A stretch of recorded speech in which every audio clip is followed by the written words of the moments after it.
आप लोग, आप सभी का बहुत बहुत स्वागत है। आप लोग देख रहे हैं मेरे चैनल माय लीगल अड्डा पे। और आज हम बात करने वाले हैं सिविल सूट के बारे में कि सिविल सूट किस तरीके से फाइल होते हैं और उसका प्रोसीजर क्या है।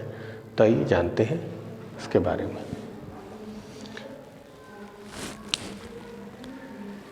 सिविल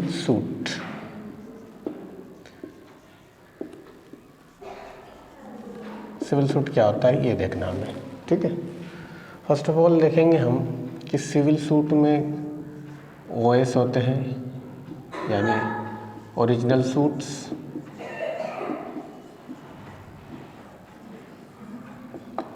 मिसलेनियस,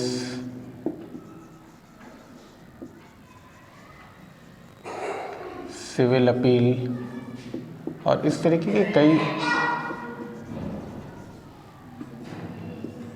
या सर्विस रिट हो।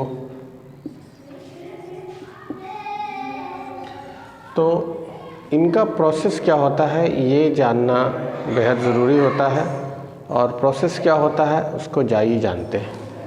तो सबसे पहले देखेंगे कि प्लेंटिफ यानी वादी, जो वाद लेकर आता है, वादकारी, वादी जिसके खिलाफ लेके आता है डिफेंडेंट यानी प्रतिवादी।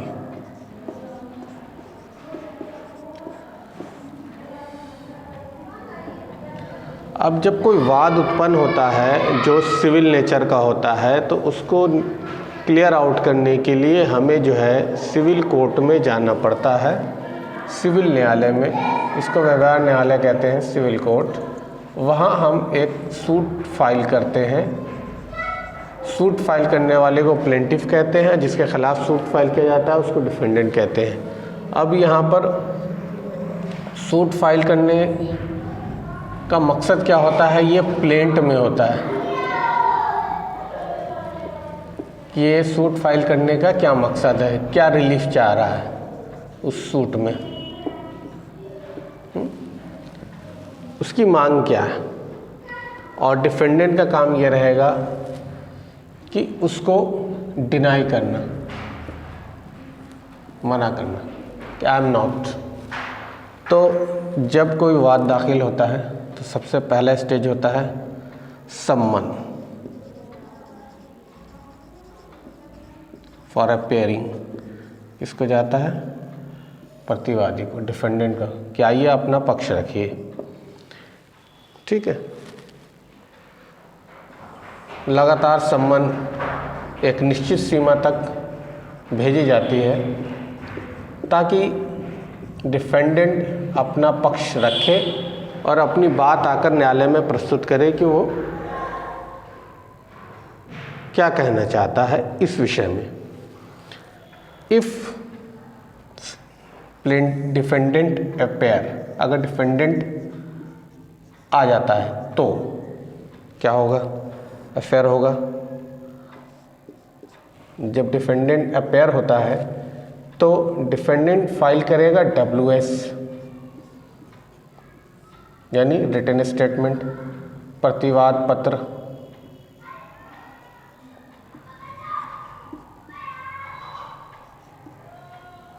ठीक है। प्रतिवाद पत्र में वो अपनी बात रखेगा, वो उस चीज़ को डिनाई करेगा, इनकार करेगा और अपना पक्ष न्यायालय के समक्ष प्रस्तुत करेगा। If not file WS then, ज़रूरी नहीं कि WS फाइल कर दे। WS फाइल नहीं भी करता है तो अगला स्टेप ये होता है कि बोथ पार्टीज़ अपनी अपनी एविडेंस प्रस्तुत करती है। Both parties are going to present his evidence, अपना साक्ष्य प्रस्तुत करती है। दोनों पार्टीज को बराबर से मौका मिलता है अपना साक्ष्य प्रस्तुत करने का, ठीक है। अब इधर आ जाते हैं, प्रतिवादी अगर अपेयर नहीं होता है निश्चित सीमा में, देन क्या होता है?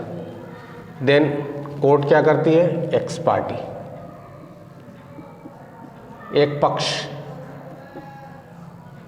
पक्षीय वार्ता होती है, एक पक्ष सुना जाता है सिर्फ, क्योंकि दूसरी पार्टी हाजिर नहीं हो रही है, उसको सम्मन इश्यूज़ हो रहे हैं, प्राप्त हो रहे हैं, उसको इसकी सूचना उपलब्ध है, लेकिन फिर भी वो अगर न्यायालय में प्रस्तुत नहीं हो रहा है तो न्यायालय क्या करती है, एक्स पार्टी कर देती है। उसके बाद हम इधर आते हैं, जब बोथ पार्टीज अपनी एविडेंस न्यायालय में प्रस्तुत कर देते हैं, then stage are going to be argument.